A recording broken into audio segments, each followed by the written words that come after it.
Some coffee's fast, but not fresh. Some coffee's fresh, but only after a long wait. Speedway coffee is made fresh at the push of a button, hot or iced, so you can have fresh coffee your way, right away. Find a store near you at speedway.com/locations.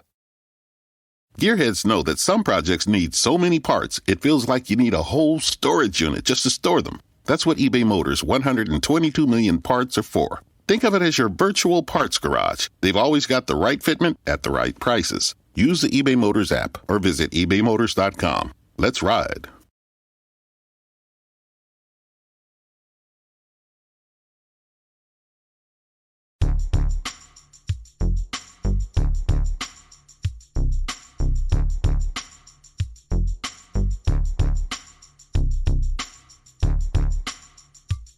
Welcome back, or welcome if you're a first-time listener. This is the Sports Ethos DFS Today podcast. I am your host, Mike Apotria, joined by my good buddy Haaris and Mike here to break down this wonderful Monday slate. We have 9 games. It is December 13th. Haaris, my good friend, it's been a few days. How you been? How was your weekend? Oh, well, weekend's been good. We've had milder weather over here after a couple of days of some pretty annoying snow and sleet. So glad to have that. And glad that looking back at my last podcast, every single Thrive fantasy pick I made was on the mark. So, made me feel good about myself as well. So it's been nice. Look at that segue. Look at that segue right into our talking points. And guys, yes, that is correct. We give out Thrive fantasy picks because they are now a partner of this show. So come prop up on Thrive Fantasy NBA this season. Thrive Fantasy, if you do not know, is a daily fantasy sports and esport app for player props. With Thrive, you can eliminate the countless hours of research and only focus on the top-tier athletes that have the biggest impact on the game. So what it is you choose 10 out of 20 available player props to build your lineup. Each prop is assigned a fantasy value for both the over and under based on how likely it is to hit. You hit the props, rack up the most points, and win a share of the prize pool. Thrive has over 50,000 guaranteed prizes weekly for the NBA and has awarded over $6 million so far. So head over there, use the promo code ETHOS when you sign up. That's ETHOS, and you receive a 100% instant first deposit match on up to $100. You can download the Thrive Fantasy app in your App Store, Play Store, or by visiting www.thrivefantasy.com. Sign up and prop today. So yes, we've been killing the Thrive. I don't know if I hit both of them. I know I hit the Joel Embiid one when we were talking. I can't actually now. I've been like 5 shows where I've given out so many I don't even remember who the other ones were at that point. But I know I had a Joel Embiid one with the last one I was on with you. So we're going to jump right into this, man. We have Miami traveling to Cleveland, taking on the Cavaliers in this one. So as far as the injury report is concerned, for the Cavs, it's just Colin Sexton. For the Heat, Bam, Jimmy, Caleb Martin in those health protocols. Jimmy Butler still dealing with that tailbone contusion. And then Markieff Morris, Victor Oladipo are all out. As of right now, we do not have all the game lines, but we do have this one. 206.5 game total. Cleveland being favored by 4.5 points. I'll let you lead off here. Why don't you start giving us your take on the Miami Heat? Absolutely. And the downside or the upside, however we want to look at it, is with Jimmy out, you get pretty clear idea of exactly where the usage is going. And we saw that come through in Kyle Lowry having a huge assist game, which is going to happen when you get these opportunities to get all these shooters open, and him having the ball a lot more. Was able to drop 47 in the last game, 46 the game before that. Has gotten a decent price bump over here, but honestly, if this is going to be a matchup which is 206, but a Cleveland team that's also very guard heavy, you're going to see a lot more usage with Kyle Lowry. I feel pretty good having him at around that 8K mark. And then there's just a lot of value as far as Miami's concerned at the bottom. We saw Gabe Vincent get 32 minutes in the last game, had 8 4 steals, was able to rack up some pretty decent fantasy stats. And PJ Tucker, who is going to be getting a lot more minutes with Bam Adebayo out, getting more usage on that end as well. We've actually been seeing him get a lot more shots in the last 2 games than he has been for most of the other season, and getting close to that double-digit rebound as well. He dropped 40 in the game prior, 35 or 34.25 in the Chicago game as well. So it's just a lot of good options I like. I like PJ for that power forward center eligibility. Dwayne Deadman at 5,000 I like for that center eligibility as well. Though there are a couple of other guys a little bit later on in the slate that I may be slightly more inclined to take. I think both these guys are just very, very solid options. And if you're looking to take some of those studs, there's 2 2, 3, 4 viable studs in this one, but you can definitely get 1 to 2 fit in on this slate. It's a fun one. You should definitely look at some of these value picks to be able to round off that lineup. I think you said it perfect. Yeah, we just saw these two teams face off. I think it was like a week and a half ago. It was actually one of the first games, I believe, after that Bam injury. And yeah, Deadman had a great game. And frankly, they're going to need to play in big minutes. That's the only thing you're concerned with is Deadman's minutes. He played 29 against Chicago, put up a 44 DK point game. The 5 or 4 previous games of that, he was under 25 minutes. Little lackluster. But then you look back when he played Cleveland, he played 31.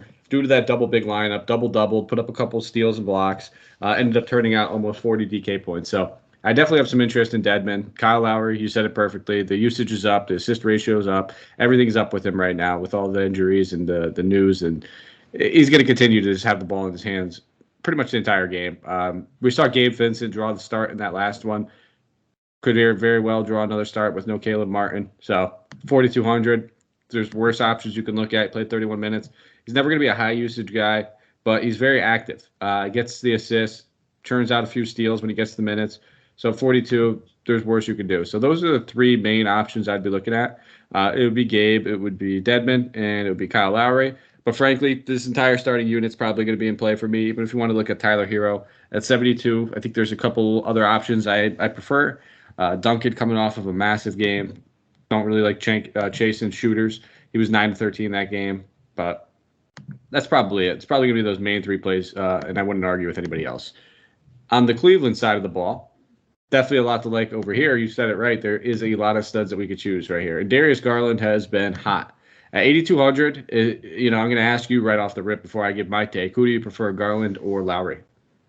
I'm probably slightly biased because, Kyle Lowry's my guy, but I think for 8,000 with his usage rate being in the mid to high 20s now, he's always going to be just a smash grab for that. He just plays so much solid basketball that even if his shot's not going, he's probably going to end up with 14 to 15 assists to go along with everything else. So between the two, I'll probably lean Lowry, but honestly, I could find myself in a situation where I end up taking both these guys because I think Garland's also set to have a very good game given the lack of people on the other side overall, and just him being on another level right now as far as his playmaking is concerned.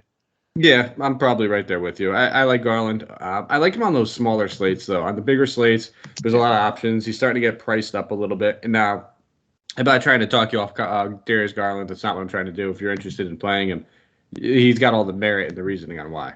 So that's not what I'm trying to do. I just prefer Lowry. And, we got to ask these questions because tough decisions have to be made when you're making your lineup. Not everybody maxes out tournaments, and some people only play cash or JPP, single entry. So got to ask tough questions. Outside of Garland, though, I think Jared Allen is a fine play, but he's getting a little too expensive for my liking. So I'll probably take a pass on Jared Allen. But I don't mind looking at Evan Mobley at 7,100. The dude has just been churning and burning. Has 40-point games in 2 out of the last 3 games. The matchup earlier this season put up 48 DK points with a 17-11 game. Had 4 blocks, 1 steal to go with it. So don't mind looking at him. At the end of the day, though, I probably won't have too much exposure to this Cleveland team. Just because we have 9 games, we have a ton of value to talk about, a lot of better matchups, enticing matchups in general with higher game totals and stuff like that. But anything else you want to talk about Cleveland before we keep going? Fact number 1, it's gifting season. Fact number 2, no one returns alcohol.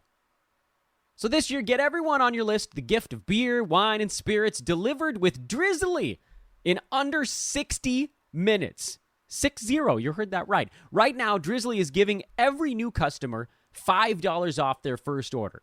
Just use promo code FAST5 at checkout. Download the Drizzly app or go to drizzly.com. That's DRIZLY.com. And use the promo code FAST5 for $5 off your first order. It's unbelievable. The convenience of home delivery in under 60 minutes. You get it when you need it. Shop across stores so you can choose from a huge selection. Get exactly what you want. Compare prices between stores to get the best deal that you're looking for. Drizzly is the #1 app for alcohol delivery. Again, download the Drizzly app or go to drizzly.com now and use FAST5 at checkout for $5 off your first order. This is for new customers only. And again, get beer, wine, and spirits to your doorstep in 60 minutes. Some coffee's fast, but not fresh. Some coffee's fresh, but only after a long wait. Speedway Coffee is made fresh at the push of a button, hot or iced, so you can have fresh coffee your way, right away. Get 2 times the points when you buy any size hot or iced coffee drink with Speedy Rewards. Yeah, I think you've hit the major nails on the head over here. I was going to say that Isaac Okoro, just for his price tag and what he's been doing in the last couple of games, better shooting, more usage, is probably in play just for how many minutes he's getting. But again, at 4,000, he said there's going to be a couple of other options on the slate, but I do expect him to be able to get somewhere close to a 6x on his value. So that is a very viable option there as well. I like it. All right, we'll keep it moving. Now, Golden State Warriors traveling to Indiana to take on the Pacers. Andre Iguodala is out. Klay Thompson, James Wiseman have been sent to the G League. I think Klay's going to have a ball with those guys down there. But they are both still out. And then for the Pacers, we know TJ McConnell out pretty much for the rest of the season. But then Justin Holiday has been upgraded to questionable based on his conditioning. Brad Wanamaker is questionable. And then TJ Warren is still out. This game is a 213.5 game total. Golden State being favored by 3.5 points. What are you looking at on Golden State? Is Steph Curry finally going to break this record? I think he has to at this point. But he's been struggling lately. Is he one of the studs that you can consider on tonight's slate? Yeah, you pretty much took my segue over there. Coming in 9 of 31 from the 3-point line last 2 games. It's just something's got to break on it. You can see that it's on his mind, and I feel like this is the kind of matchup where he's going to be able to just sweat it out, get it going, and I think he'll be able to hit that record here. That being said, at 11,400, I mean, Curry is Curry, but there are a couple of other studs coming out later, which are either priced slightly less than him or just a little bit more than him that I just like better for their point production per minute. And given the fact that I don't necessarily know if a Indiana team that's one dealing with a couple of injuries, but just been bad in general, is going to be able to keep up against the Golden State team, especially if Curry gets going. So I'm a little bit less hot on Curry tonight versus some of the other studs, but he's always just an absolutely solid option. Beyond that, all the other players, as far as Golden State are concerned, are pretty fairly priced as far as I'm concerned. You have seen a little bit from the Kevon Looney side of him getting a little bit more interest, a little bit more usage, more rebounds to be able to get into that mid-20s pretty comfortably as far as his DK points are concerned for the last 2 games. So again, if you're looking for that value to round everything around, he's one center that you can keep in mind. But I'm not really all that looking to jump on a Jordan Poole, a Wiggins, maybe even Draymond at 6,800 could be potentially in play for me. But again, just better options, and he's just not getting enough usage for my liking at the moment.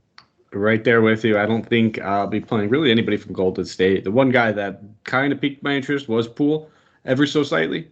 Just feels like it's a good matchup set up for him. But at the end of the day, I probably won't be pulling the trigger unless I'm building, maxing out the 20 entry maxes and stuff like that. Maybe I'll have a share or two. But for the most part, I'm going to be avoiding them. On the other side of the ball, if I'm avoiding Golden State, obviously I'm probably not going to have a lot of the Pacers either. I mean, Karis LeVert has been playing much better. Shot attempts have been up in the past few games, but not going to go chasing those shot attempts with the good shooting from him. I think Brogdon at 79. This could be a good bounce back spot for him. He's been struggling with his shot for as good as LeVert's been. But again, just don't think I'll pay 79 for him. I'd rather just pay the 8K for Kyle Lowry and some of these other guys that we will talk about. So for the most part, I'll keep Duarte in my player pool just because, he has been playing a little bit better. But at 4,500, there's a little meat left on the bone where he's showing us he can get to 30, 35 DK points. But you're going to get left holding the bag on some of these games, and he'll have that 15 to 20. And in a 9-game slate, you really can't afford a 20 DK point game from a guy that's 4,500 because there will be so many value plays that do hit. And, that can cost you a little bit of money. So he's probably the one guy I'll keep in there, but he's not as viable for cash as he is in GPP. Fair enough. Let me just throw this out there, though, and I know you love me talking about Miles Turner every time, but Golden State is a matchup in which last year, just the 2 games last year that he had against them, 18-10 with 4 blocks, shooting over 60% in the field. And he's, again, Indiana, just because of Miles Turner, is a team I happen to watch a lot. And it's just a matchup that he's been able to take advantage of because he can shoot over Draymond, which they try to keep putting on him out onto the perimeter. And he's found himself shooting nearly 50% from 3 on the matchups that he has against them as well. So it's just one of those things. I like looking at splits from last season's. And I know I took Miles Turner in this matchup last year, so he's going to be in my player pool. But as you said, it's not if you're thinking that Curry could be going off on the other side, then if someone's going to keep it competitive on this side, it is going to be with the help of Miles Turner in this matchup. So just think about that if you're going one way. I can't argue with it, man. It is a great matchup for him. I think for me, it just comes down to other centers I like, not as much of not liking Miles Turner. I think you're right. I think he is due for a good game, and we've seen him have a couple of these blow up games. And listen, when you're trying to convince me to play a guy, you usually do a good job. So you just put him back in my player pool. I'm not going to argue with it. We'll move on to the next game. Sacramento Kings traveling to Toronto, taking on the Raptors, your Raptors, I should say, in this one, as though you have part ownership. Yep. I don't think the Raptors are really necessarily kind of like the Packers, where, public team, but I feel like you have some ownership. Rashawn Holmes remains out, and then everybody else kind of just on G League assignments. For the Raptors, though, Precious now in the health and safety protocols. OG remains out. Ken Burch remains out. Goran Dragic's not with the team yet. And then as far as a game total and a spread, I know we have this one. It is a 220 game total. Toronto favored by 5. I'll start off with Sacramento because I always feel like you just get mad at me if I just talk about the Raptors when you should be talking. I'm sure people that listen get mad at me when I do that, but they're like, no, put the Raptors guy on. We want to hear him talk about them. But looking at some of these options, Terence Davis was relegated back to a bench role in that last one, only played 18 minutes. If we hear he's drawn the start, I'd have some interest at 41. If the news doesn't come out, I'll probably take a hard pass. But Marvin Bagley drew the start in that last one. He only played 22 minutes, but at 3,800, I'll have some shares of him if he draws another start. I don't mind looking at him. And the one guy that, you know this, I never get Harrison Barnes right. I want to play Harrison Barnes, but that's just tell everybody don't play him. He played limited minutes in the last two because it was a back-to-back set. I have not checked. Maybe I could do a little fact check while you're talking whether or not this is a back-to-back for them. But at that price tag, he's due to boom in one or two of these matchups. I think he will get the Scottie Barnes defensive treatment, which I don't really love. But for the most part, I would definitely keep him in my player pool. And then Halliburton has been looking pretty good over the past few. Coming off of a down one, but the 3 previous games, he's had at least 38.5 DK points or more. A 50 burger thrown in there as well. Could see him being in the player pool, but at the end of the day, I'm not going to have too much share. So I'm really just going to be looking towards some of this value plays with Bagley. Depending on if Davis starts, I wouldn't mind looking at him. But outside of that, I can't pull I don't know if I could pull the trigger on Barnes. He burned me the past 2 nights.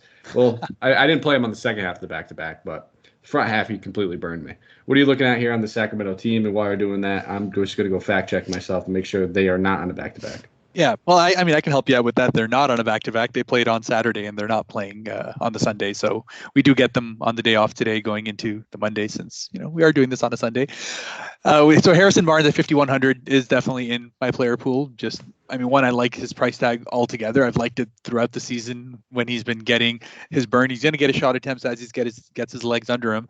And yes, Terence Davis did get relegated out to the bench role, but honestly, they just need him to be able to come out. I mean, Marvin Bagley is just such a terrible real life player, just absolute Ole defense, and he's gonna be in a situation again. I can guarantee it that he is not going to be getting big minutes. It's just never worked out well for me. 1, in picking him in fantasy, and 2, actually for the Sacramento Kings playing him in real life, no matter how angry he gets at the coach. So at 3,800, yeah, he's in play, but honestly, I just don't like him. And Terence Davis, you got to remember, this is a revenge matchup for a team that, in many ways had to let him go because of all of the, allegations and all that were going about him, domestic violence and all. It just wasn't the situation the Toronto Raptors wanted to find themselves in. So they ended up shipping him off to Sacramento, and, well, he's found a good home there. But let's see what he does to Toronto, who, on the other hand, are looking at, Precious being out.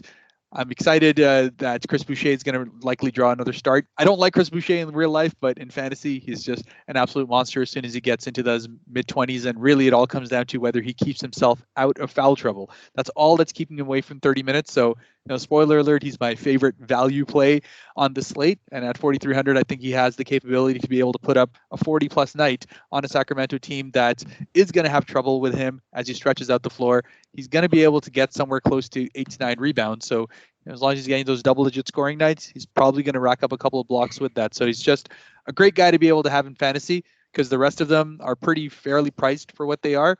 I probably am not super interested in any of them, just giving out how it is. I mean, Fred VanVleet for 9K dropped to 51 last game, 46 the game before that. But at that price tag, not so much upside. Scottie Barnes is probably the only one because of his small forward eligibility alongside his point guard that gives me a little bit of interest. Has had 2 great games coming into this one. His shooting is looking a lot better, and he's getting anywhere between 4 to 5 3-point attempts a game, which is what's been really the last key to unlock as far as his fantasy performance is concerned. So definitely another one in play. More options likely later on available that you may be more interested in, but in a cash game, I think you're pretty happy with that. Chris Boucher being my favorite. Listen, I've been riding the Boucher bandwagon for DFS for the past, 3 nights that he's been starting. So games, I should say. But I mean, I think that was a little harsh, man. You don't like him in real life. Seems could be a nice guy. I mean, I never met him. But I have met him. But no, he's a cool guy. Don't get me wrong. It's just one of those. Every Raptor fan hates how jumpy he is on the perimeter. So many stupid plays on defense that he gets yanked as a result of it. So he can get hot. Don't get me wrong, but he's just an absolute minus man defender. Yeah, I'm just giving you a hard time. Yeah, I'm sure. I'm with you. You could see the holes in his actual real life game, but it doesn't mean he's not nice. No, I'm with you. Boucher, fantastic play, 4,300. I'm right there with you. And I think the only other guy I'd have interest in would be Siakam. I don't love the price tag. I just love the matchup for him at 8,500. He cooked the Kings earlier this season, and it's just they struggle against pretty much anybody at the power forward and center position.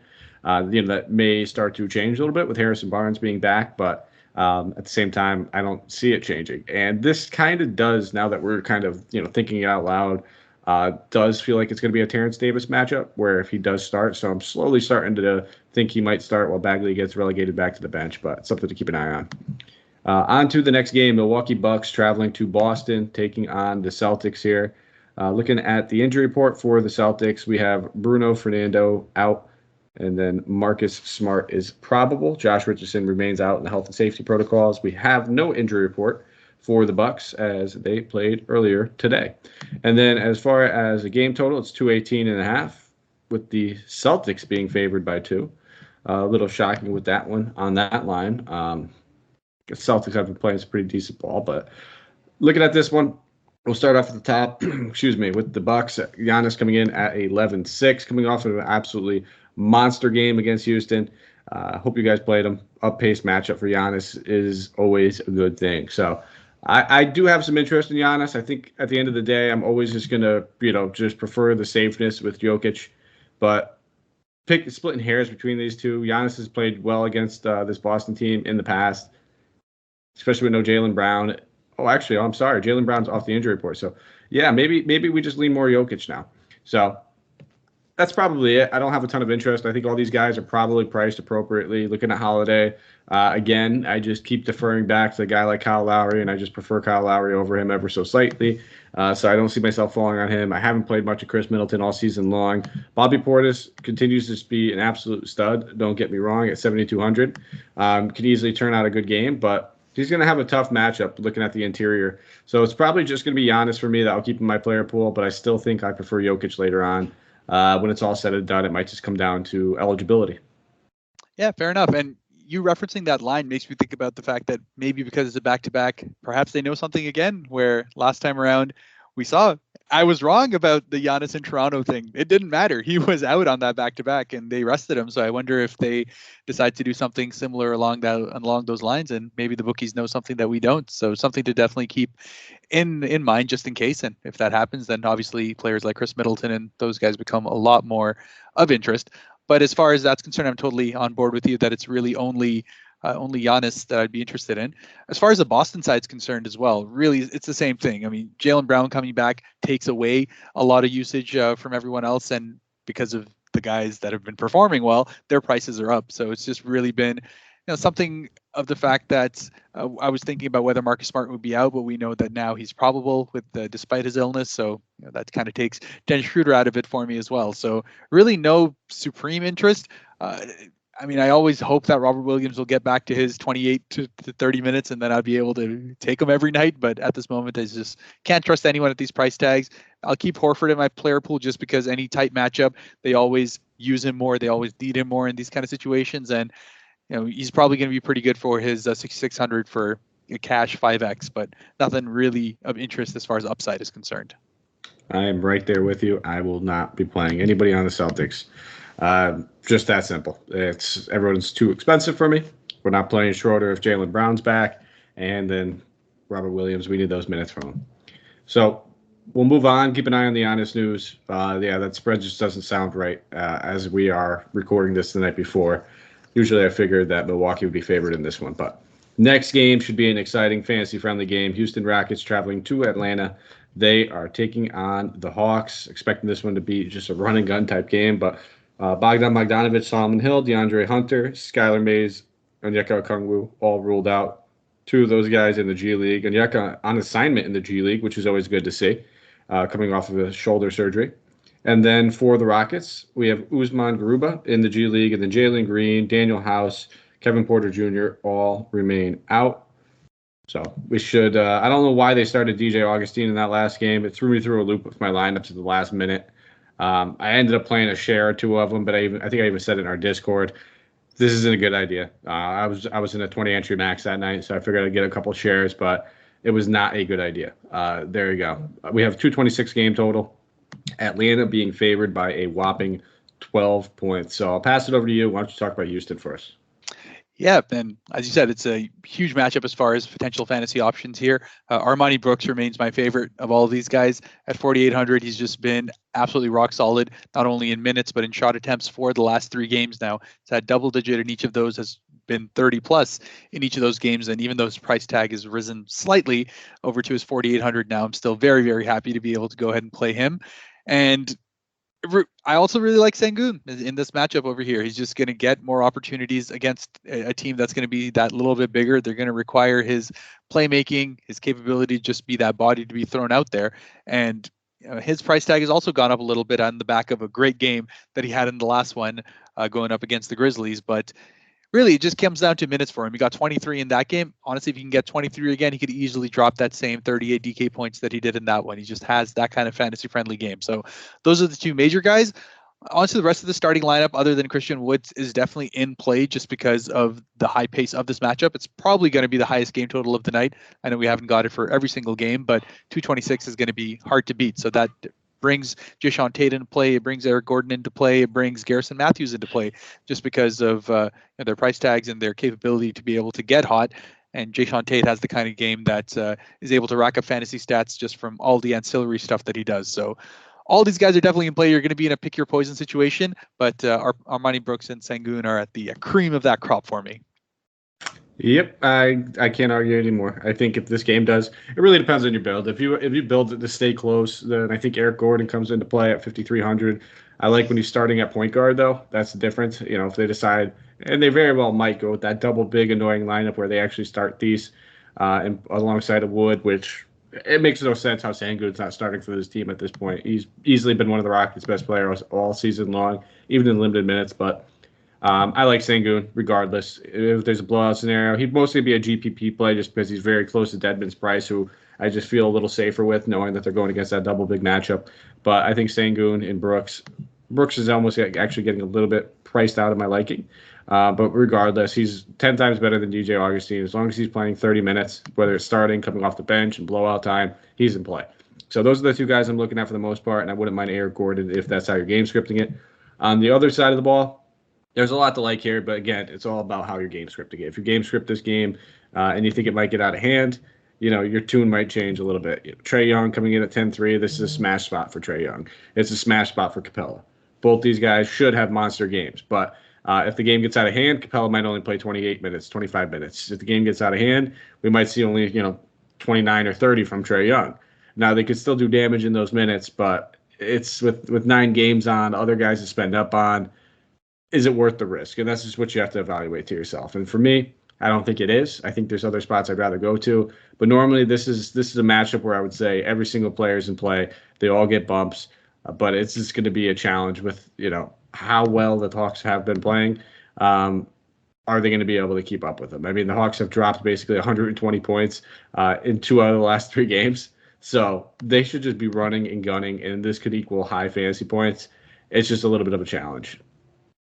Yeah, exactly. It's just one of those things where the Hawks, even if they blow this out, then you don't know who exactly ends up playing more minutes. I mean, we saw Luau Cabarro play 31 minutes in the last game and just pretty much had a cardio session as he went 0 of 8 from the field. But, he should be doing a lot better than that. And at 3,200, that would be somewhat of interest. Cam Reddish at 3,300 should be starting to ramp up. He doesn't really have restrictions per se, but he hasn't still gotten those minutes back into something of normalcy. Played 17 in the last one. Could very well see somewhere into the low to mid 20s this time around. So if that happens at 3,300, he just needs a couple of buckets to be able to get going, and likely gets a little bit more garbage time minutes too if it's just to try to get him back in it. But as you said, I'm probably going to be avoiding Trey Young just because I'm afraid that this game does have him sit a little bit more. Frankly, they probably could afford to sit him a little bit more with how many minutes he's been playing. You don't want him to get burnt out. So I'm avoiding those guys. The bargain bucket ones are probably some GPP pivots for me, but that's about it. All right, we'll keep it moving then. Philadelphia 76ers traveling to Memphis, taking on the Grizzlies in this one. Should be some good fantasy value. The Grizzlies have yet to release their injury report. And for the Sixers, as we know, Ben Simmons still out. Outside of that, it's just Grant Riller, who's been out with that right shoulder soreness for quite some time. So everybody else is expected to be good to go. 210.5 game total. Philly being favored by 2 points in this one. I'll pass it over to you. Who are you looking at for the Sixers?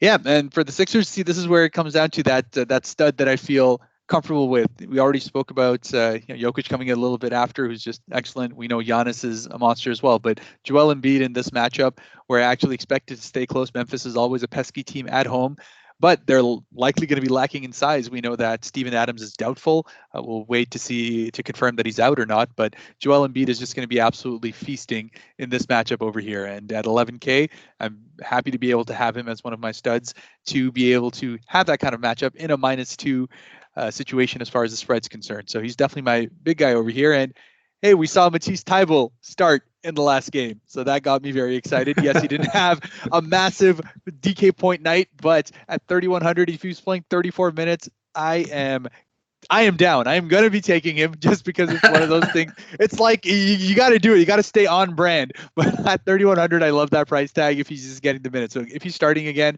I'll go ahead and give him that shot.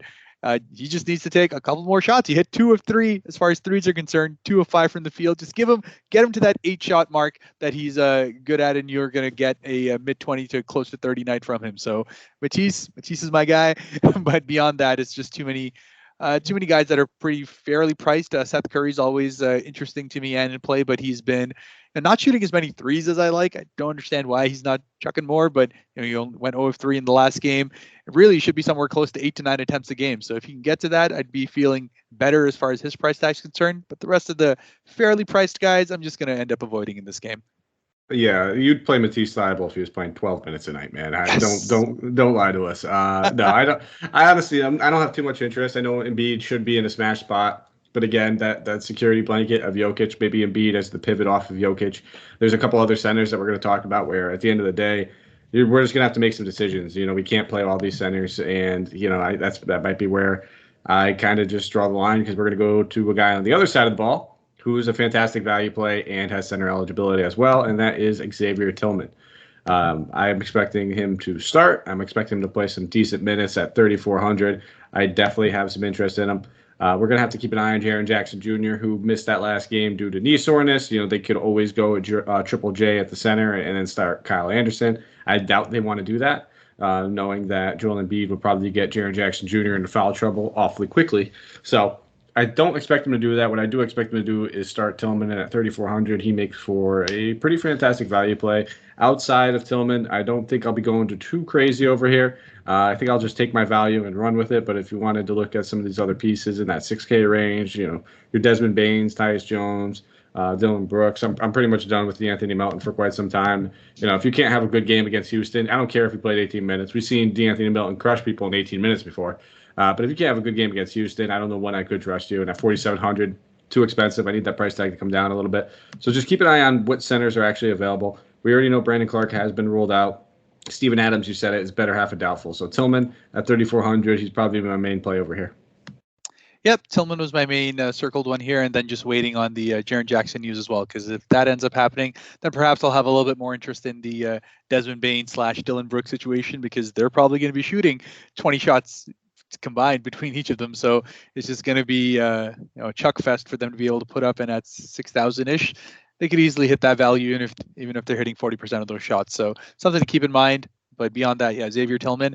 I was also thinking about Killian Tilly because they're playing around the same kind of role, same kind of situation. Was watching a bit of the Houston game last one, and he's got some pretty good strokes shooting from downtown. Hit 3 in the last game as well. So if it's a game that may potentially go a little bit the other way, pear-shaped as far as Philly's concerned, then he could be a decent GPP pivot to throw out there just for the dual eligibility. I like it. All right, we'll keep moving on to the 8:30 Eastern Standard Time game. Charlotte Hornets traveling to Dallas, taking on the Mavericks, or what's left of them at this point. Charlotte, no injury report yet, but we do know that Terry Rozier is expected to be back in this one. Dallas Mavericks have no injury report, second half of a back-to-back, but we know that Luka has already been ruled out. I'll pass it over to you. When you're looking at Charlotte with Terry Rozier back, how does this change our look on this team? Who can we expect to play, and who do you have interest in? Yeah, and what we've enjoyed over the last couple of games is Gordon Hayward as like the primary point guard, getting a lot more. I mean, he had a great game against Philly, not so much against Sacramento, still pretty much hit his value, but him as the major point guard was what was of interest to me. And before this Terry Rozier news, that takes a little bit of shine away, and it takes a little bit of the interest away for the entire lineup, because I was actually looking at some of the potential guys like James Bouknight, who had a monster game in the last one, not necessarily wanting to chase box scores, but just about the minutes that he's getting. But yeah, with Terry Rozier back, everyone's kind of priced up. But Oubre has gotten into like 8,400, which is insane. But of course, he's had just 3 absolutely crazy games as of late. His usage probably goes away. So honestly, I don't have massive interest in any of the Charlotte guys at this moment, just because of their current price tags. Maybe if they all come down by about 500, I'll have a little bit more. But the Rozier situation just kind of throws everything into a loop for me. Yeah, and I didn't mention it. We also need to keep an eye on PJ Tucker, who dealing with an illness. He's questionable for the game. He'd probably be the one guy I do have a little interest in, only if he starts at the center position, just because Plumlee's still out. They'd most likely be looking at playing him, 30-plus minutes if he's able to go. At 66, I don't love that price tag, but he's a very versatile player where he can get it done in so many different ways with the defensive stats, stepping out to the three-point line, good for rebounds, good for points. So he's a guy I'll keep in my player pool. I think we could pretty much cross out Bouknight and Martin at this point with Rozier back. And I think, Bridges still priced where he should be. He's the one guy who hasn't really taken advantage of all the usage, which is, I think it's something we talked about in the show when this first went down, is his usage really couldn't go up much higher. It was all the ancillary players like Hayward and Oubre who were going to see the biggest bump. And then if we hear that Rozier has no minutes limit, if he's good to go and he can play 30-plus, at 72, I'll keep him in my player pool. Just because we know that obviously he's fresh. I don't know if he was asymptomatic with COVID or if he actually got, felt like we heard Joel Embiid say that he struggled to breathe. And we've heard several other players say how it really hit them hard. So it's always a little risky when you're playing a guy coming off of the protocol list because you just don't have all the information on how that affected them. We've been lucky enough to see with some of these Bulls players where head coaching coming out and saying, like, yeah, he's asymptomatic. He said he feels great. He's at home on the couch. So we weren't given that luxury, I don't believe. Maybe I'll do a little research on that with Rozier. But he's someone that I would have a little interest in. So for me, it's just going to be PJ if he plays, maybe a little Rozier. But for the most part, these price tags are just a little overwhelming for me. On the other side of the ball, I'll keep this short and sweet. I'm playing Porzingis. I'm playing Brunson. That's it. I don't care if it's a back-to-back for Porzingis. This is a smash matchup for this team. Going against undersized, we've seen bigs just walk in here and absolutely just tool the Charlotte Hornets for like the better half of a week and a half now. I don't think that's changing until Mason Plumlee can get some size back in their starting lineup. So at 8K, he's a fine play. Brunson's getting a little bit of a price bump off of today. He was 53, I believe, coming in today. He's now 58. But we know Brunson's upside is 40 to 50 DK points when there's no Luka on the court. And again, just a great matchup. Charlotte plays very Ole defense, very, very poor defending the three-point line. So if you wanted to take a stab at Tim Hardaway Jr., this would be the matchup to do so in. So that's probably it for me. But again, I don't see myself going to too much Tim Hardaway unless it's like a, multiple lineups. Not my single entry, not my cash probably. Just him coming off the bench. It just takes a little bit of the shine away from him. So I'll probably just end up sticking with Porzingis and Brunson, and that's it. Yeah, it's fair enough. And I mean, Tim Hardaway is always one of those guys that just needs a couple of shots to go in to get himself just blowing up. And it doesn't really matter who the matchup is once he gets his shot going. But coming in 2 of 15 from the 3-point line over the last 2 games, so obviously needs something to get himself going. In fact, if we go a little bit further, it's 2 of 22 in the last 3 games. So just absolutely stinking it up from the outside. But he's just that kind of guy. He just believes in himself and will keep shooting. There's probably more interest in that 5,000 price tag. I mean, you already had Armani Brooks from prior. You had the potential to even go and take Harrison Barnes against Sacramento for that price tag as well. So for Sacramento. So those are probably guys I would be much more interested. But Jalen Brunson definitely is the guy to be able to take from here. Those point guards are. If you can get a starting point guard who's going to have the kind of usage he will for sort of south of 6K, that's an absolute smash. And it's probably my favorite guy as far as the mid-tier is concerned. But yeah, just a great spot to be able to go. And some of these other guys will just benefit as a result of him passing the ball around. Always with the spoiler alerts. With your now we know who your mid-tier there you go. and your value play is. I like it. Next game, 9 p.m. Eastern Standard Time game. Washington Wizards traveling to Denver, taking on the Nuggets. In this one, as of right now, we do not have an injury report for either team. So can't really discuss that, but I think we know most of what's going on. And then we have a 215.5 game total, Denver being favored by 3.5 points. Pass it over to you. Talk about Washington. We know that Kyle Kuzma was in the health and safety protocols. He's most likely going to sit again as being in those protocols. We saw Denny Avdija, there we go, start in place of him. Is he somebody that you can look at for value, or are you just going to go with some of these other plays we spoke about already? Yeah, and I mean, Denny Avdija for 3,500 is definitely in play for me just because he got the minutes that he's going to need. I still wish he would get somewhere closer to the 30-minute mark to feel a little bit happier being able to throw him out there. But for 3,500, not too much downside. And I think he might actually be more of a cash play than a GPP one. He's just not a guy that gets heavy usage as far as offense is concerned. He's just one of those glue utility guys that just does a little bit all across the board, but never enough to really stand out. He's never really had that breakout DK game. So I'm not super interested in him. I'm actually more interested in looking at someone like a Gafford or Montrezl Harrell going up against a bigger lineup and getting more minutes in there and more usage, especially Gafford, who's been finally getting himself back on track as far as not only his minutes production, but just his field goals that have been coming through. He was 6 of 6 in the last game, has been consistently getting big block games, and it was just a surprise that he didn't get 1 or 2 in the last one, because I did play him. I did play Gafford. He got 28. He did pretty well for 4,600, but a couple of blocks and he would have been into that mid-30s, and I would have been even happier. But I think just for that price tag, it's close enough to someone like a Deadman where, yes, I'd probably go with a Deadman. But if I'm looking for a pivot, then both Harrell and Gafford are someone who are of interest to me. And beyond that, I still don't trust Beal as much as I'd love for his price tag to be something that, I'd say, yes, throw him out there. But he just seems less...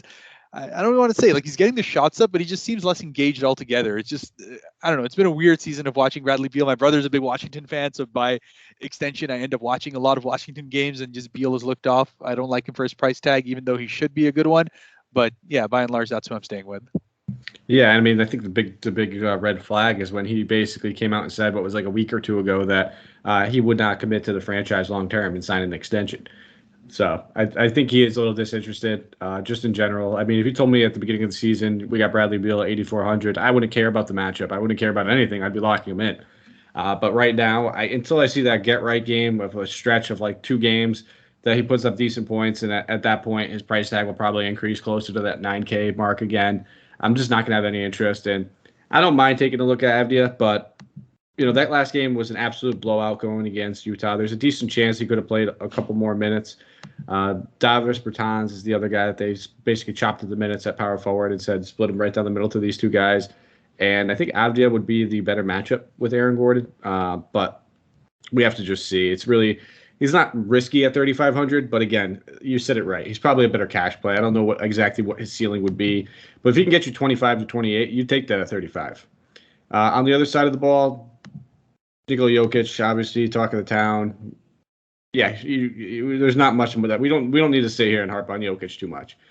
He's an absolute stud. He routinely puts up 60 to 70 point games. It feels like almost on a nightly basis.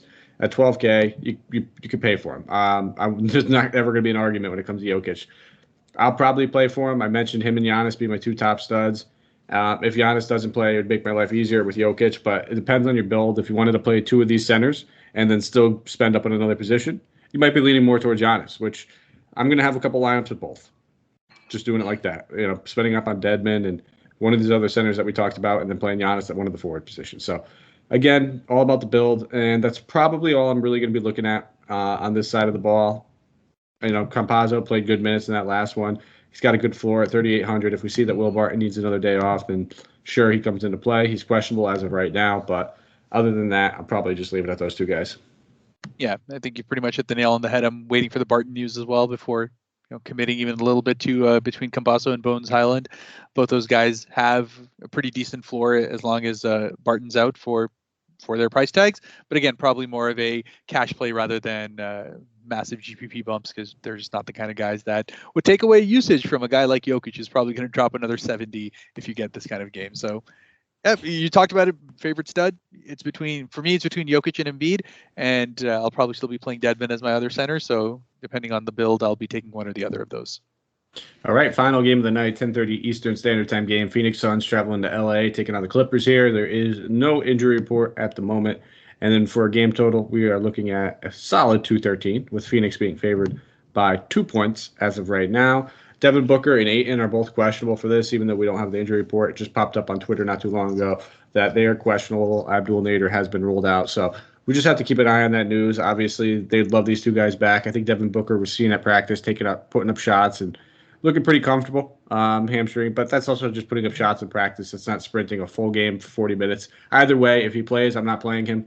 Coming off of that injury, it's just not something I like to leap into. I expect him to be limited or shorter spurts until he can show he can stay healthy. Ayton at 7,300.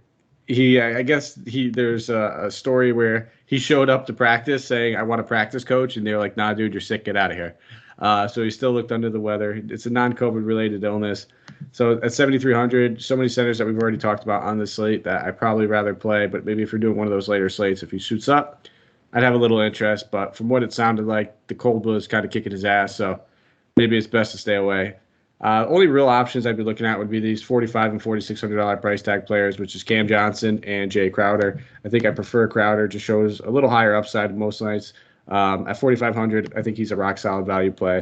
Not a guy building around or anything like that, but a guy that if you have 4,500 left and the forward spot open, sure, throw him in there. Why not? Yeah, fair enough. And that DeAndre Ayton news has pretty much been my laser focus with his questionable status.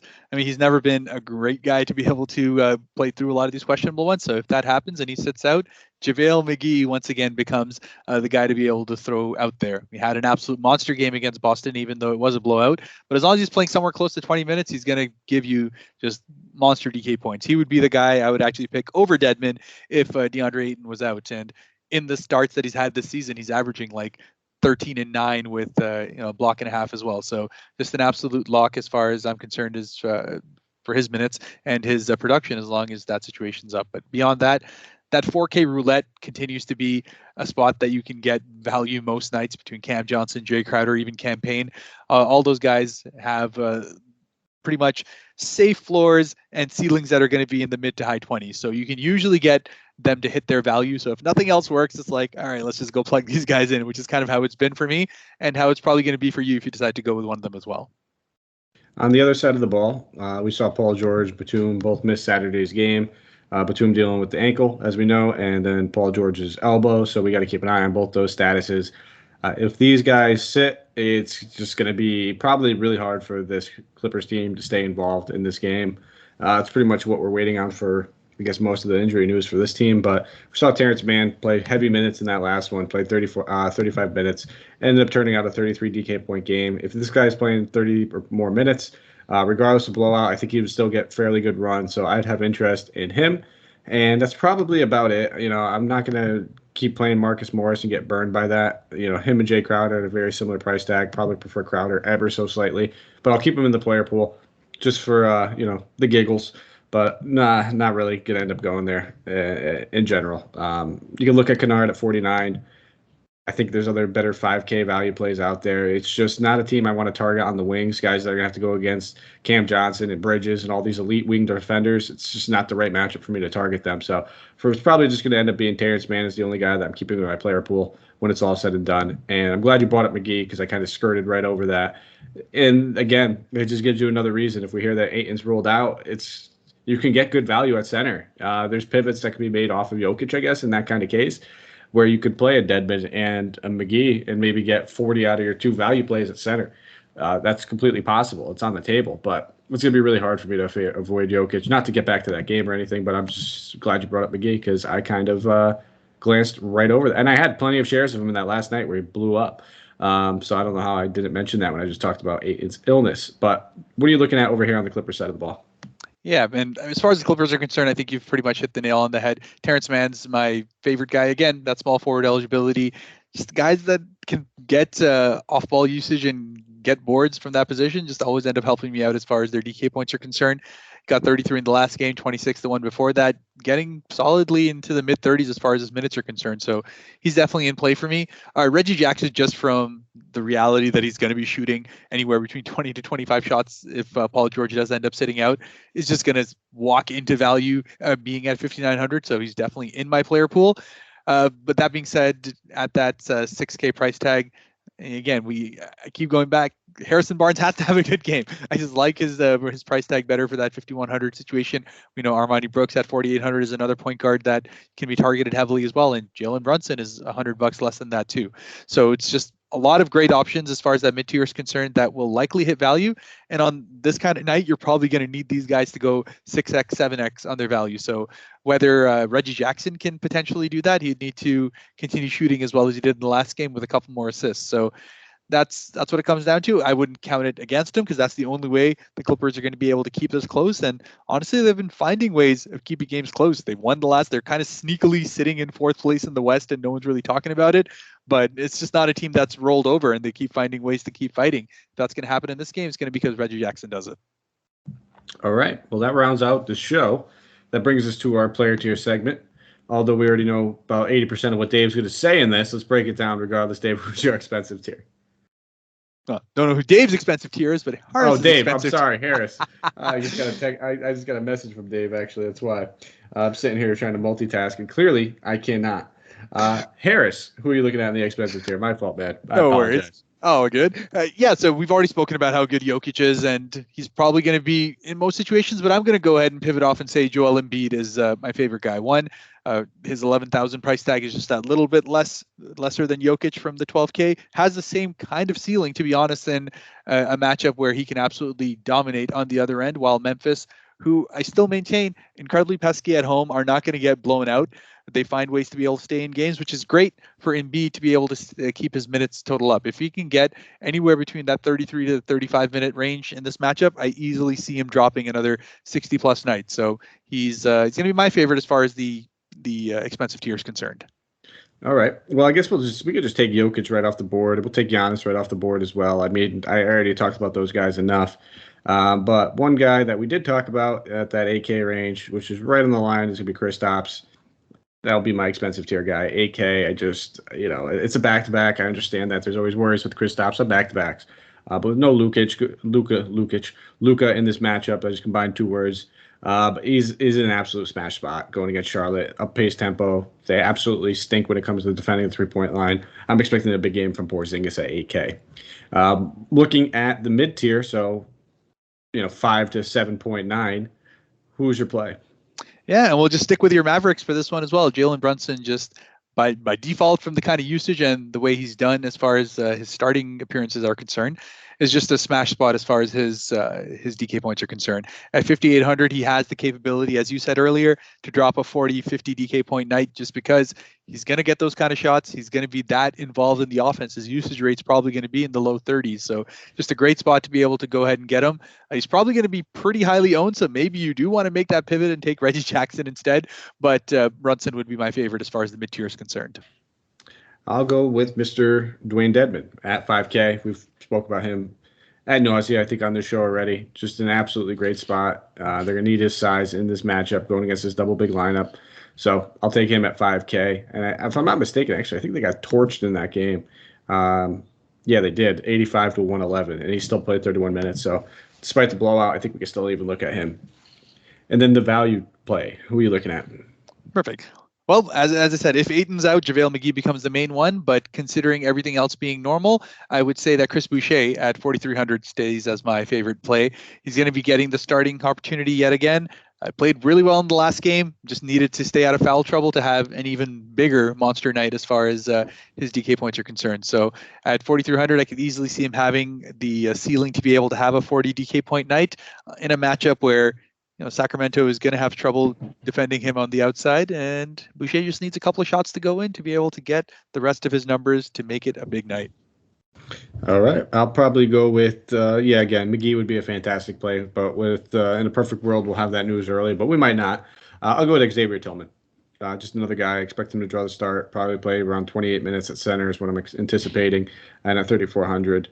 All the center love that we have on this slate, throw another one in the pool. I think he's an absolutely fantastic play. And that brings us to the Thrive section of things. Thrive Fantasy, guys, presented by. We're going to give out our favorite Thrive Fantasy prop bets of the night. I kind of had one circled, which I think is going to be a close one, but one that I'm expecting a good matchup in. And for me, I'm going to go with – actually, I'll let you go first, Harris. I'm a gentleman. Not a problem. Yeah, no, I was just looking through a couple of these as well, and just like last time, I got to stick with it. I got to give that bonus, but I'm going to start with Kyle Lowry being 11.5 total on the rebounds and assists.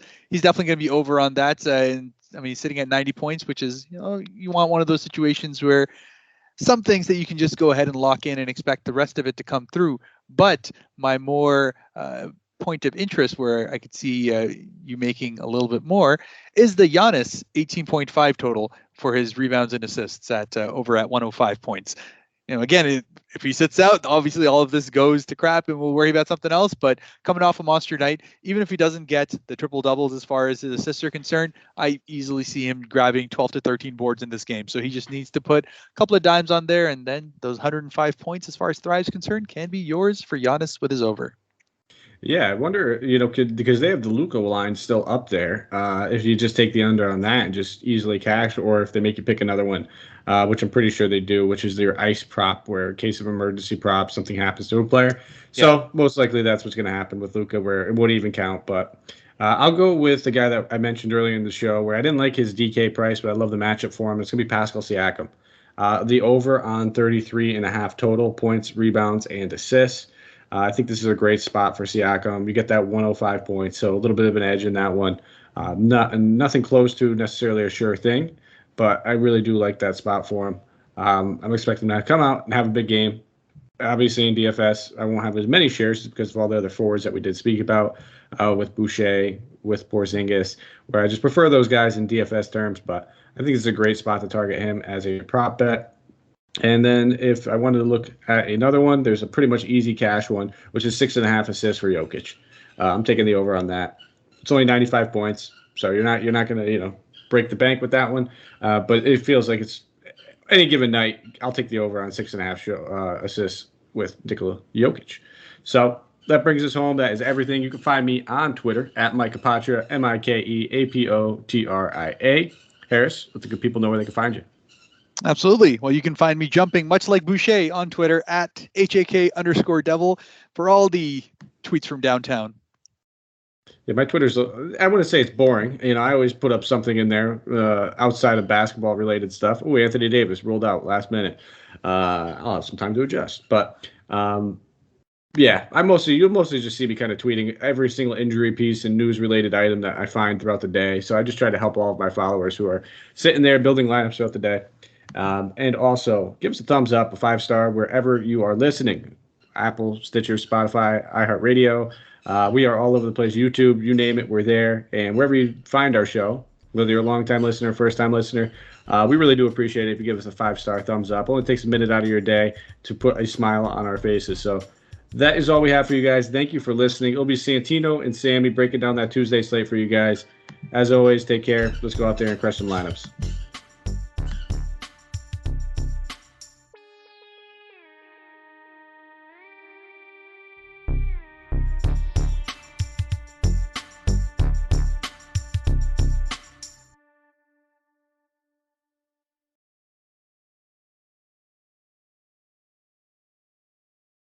Moms, at Vanguard, you're more than just a parent. You're the heart of the family. You're the first responder to any need. You can be the hero and the villain, sometimes on the same day. Because you know that in the end, your legacy is the values you instill in them. At Vanguard, you're more than just an investor. You're an owner. Because the future you're building is bigger than yourself. Discover the value of ownership at Vanguard.com. Fund shareholders own the funds that own Vanguard. Vanguard Marketing Corporation, distributor. At Giant Eagle, we've always loved our perks. Now we're excited to welcome you all to the future of loyalty with My Perks. There's no math, less rules, and more perks. 50 perks equals $1 off your total, and there are no limits. Plus, you earn perks even when you redeem, so you're always building rewards towards free gas and groceries. Guests who earn the most perks can now unlock My Perks Pro, and pros get even more pumped up savings. Visit gianteagle.com/myperks to switch today.